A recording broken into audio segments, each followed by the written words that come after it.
నేను అడుగుతా ఉన్నా, ఒక ఘటన జరిగి నువ్వు స్పందించి ఉండింటే, రాత్రికి రాత్రే నువ్వు కానీ రియాక్ట్ అయ్యింటే కనీసం 5-6 మంది కనీసం బతుకుంటారు అని చెప్పి తెలిసి ఉన్నా కూడా ఆశ్చర్యం కలిగించే విషయంగా ఇక్కడ నుంచి కేవలం 10 కిలోమీటర్ ఇక్కడ నుంచి 10 మైళ్ళ దూరంలోనే ఘటన జరిగింది అన్న సంగతి తేటతెల్లంగా తెలుస్తూ ఉన్నా కూడా అందరూ ఇక్కడే ఉన్న సమాచారం పూర్తిగా తెలిసి ఉన్న స్పందన లేక ప్రాణ నష్టం జరిగితే వీళ్ళు స్పందించింది ఏమిటో తెలుసా? వీళ్ళు ఇచ్చేది ఏం తెలుసా? ముస్టేసినట్టు ఎక్స్గ్రేషియా కింద 10 లక్షల రూపాయల్లో 5 లక్షల రూపాయలు మేము ఇచ్చినాము అని చెప్పి సంకలు గుద్దుకుంటా ఉన్నారు. అసలు ఇదే 10 లక్షల రూపాయలు చంద్రబాబు నాయుడు గవర్నమెంట్లో అధికారంలో ఉన్నప్పుడు ఇంతకుముందు ఎవరైనా మత్స్యకారులు చనిపోతే ఎక్స్గ్రేషియా కింద కేవలం 5 లక్షలు మాత్రమే ఇచ్చేవాళ్ళు. అట్లాంటిది వైఎస్ఆర్సీపీ అంటే మా ప్రభుత్వం వచ్చిన తర్వాత 5 లక్షలు 10 లక్షలు మేము పెంచినాం. అంటే ఎవరు చనిపోయినా కూడా, వేటకు వెళ్ళి ఎవరు చనిపోయినా కూడా ఆ మత్స్యకారుల కుటుంబం ఆవేదనకు లోనవుతుంది. వాళ్ళ కుటుంబాన్ని చూసుకునేవాడు ఎవడు ఉండడు. ఆ కుటుంబానికి అండగా ఉండాలని చెప్పి మానవతా దృక్పథంతో ఆ రోజు మా ప్రభుత్వం అంటే వైఎస్ఆర్సీపీ ప్రభుత్వ హయాంలో 5 లక్షలు 10 లక్షలు పెంచింది.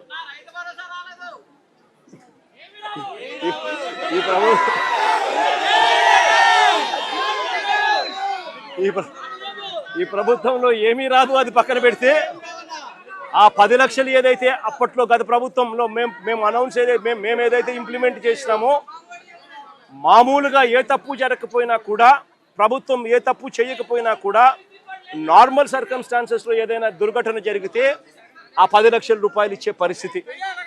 అలాంటిది ఇంత ప్రభుత్వం తప్పు జరిగినప్పుడు, ప్రభుత్వమే దీనికి బాధ్యత వహించాల్సిన పరిస్థితి ఉన్నప్పుడు కేవలము ఆ 10 లక్షల్లోనే 5 లక్షలు ఇచ్చి చేతులు దులుపుకుంటాము అని అంటే ఇది కరెక్టేనా, న్యాయమేనా, ధర్మమేనా అని అడుగుతా ఉన్నా.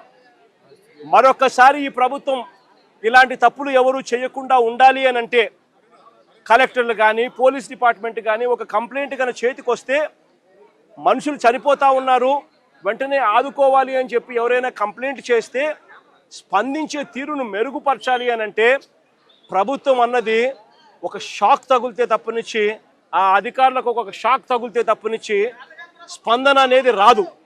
కాబట్టి ఖచ్చితంగా చెప్తా ఉన్నాం, ఈ చనిపోయిన 6 కుటుంబాలకు ప్రతి కుటుంబానికి ₹1 కోటి కాంపెన్సేషన్ ఖచ్చితంగా ఇవ్వాలి.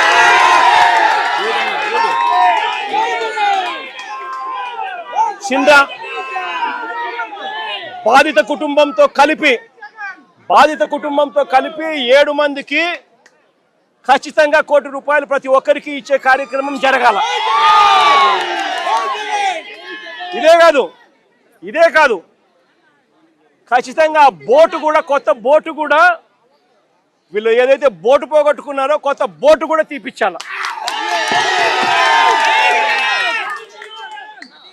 కనీసం ఈ మాదిరిగా ప్రభుత్వం అన్నది షాక్ తగిలితే తప్పనిచ్చి, కనీసం రేపు పొద్దున అధికారులు అనే వాళ్ళు ఎవరైనా కూడా ఏదైనా కంప్లైంట్ వస్తే ఇంత సివియర్గా రామిఫికేషన్స్ ఉంటాయి, ఇంత సివియర్గా పెనాల్టీస్ ఉంటాయి. కాబట్టి ఖచ్చితంగా ప్రభుత్వం తప్పిదం అనేది ఉండకూడదు అని జాగ్రత్తలు పడతారు.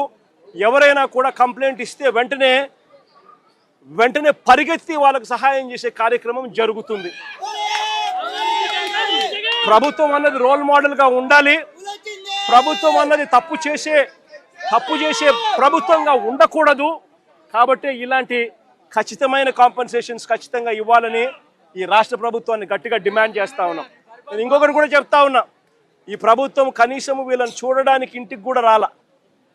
కనీసం ఆ మేరకు కూడా మానవత్వం కూడా లేని ఈ ప్రభుత్వం. నేను ఇళ్ళల్లో ఈ కుటుంబ సభ్యులకు అందరికీ కూడా ఒకటే చెప్తా ఉన్నా, ఈ చెల్లికి చెప్తా ఉన్నాను, ఈ తల్లికి చెప్తా ఉన్నాను, చిన్నాకు చెప్తా ఉన్నాను, ఈ ప్రభుత్వము స్పందించకపోయినా కూడా ఎవరు భయపడాకండి, బాధపడాకండి. కళ్ళు మూసుకొని కళ్ళు తెరిచేసరికి 3 ఏళ్ళు అయిపోతాయి. ఆ తర్వాత మన ప్రభుత్వం వస్తుంది. మన ప్రభుత్వం వచ్చిన 1 నెలలోపే ఈ ప్రభుత్వం ఇవ్వకపోయినా జగనన్న ప్రభుత్వం ఈ కుటుంబాలకు తోడుగా ఉండి 1 నెలలోపే మేలు చేస్తుందని కూడా చెప్తా ఉన్నాను. నాది బాధ్యత. ఖచ్చితంగా చేపిస్తానని మీ అందరికీ మాట చెప్తా ఉన్నా. చేయిస్తాం అక్క, చేయిస్తాం.